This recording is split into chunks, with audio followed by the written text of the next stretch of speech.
A Youngstown man is on his way to prison after admitting in court this morning he shot at police a year ago. First News senior reporter Jerry Ricciuti shares the outcome of the case.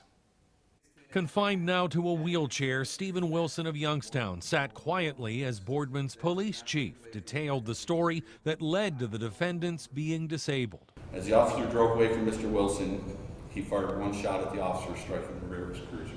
The shooting happened early on the morning of September 7th last year after the officer spotted Wilson walking in the middle of Market Street.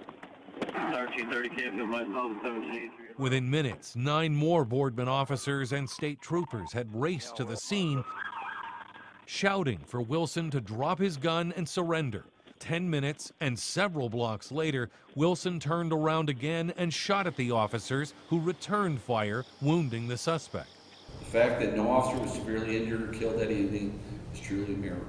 Still, the chief told Judge John Durkin the stress from that incident still lingers for the officers and troopers on the scene, as well as their families. He says police understand the dangers involved with protecting the public, with one expectation in return. Those who would do us harm, however, answer without excuse to their conduct. For his part, Wilson apologized to the officers and even thanked them for rendering first aid after he'd been shot.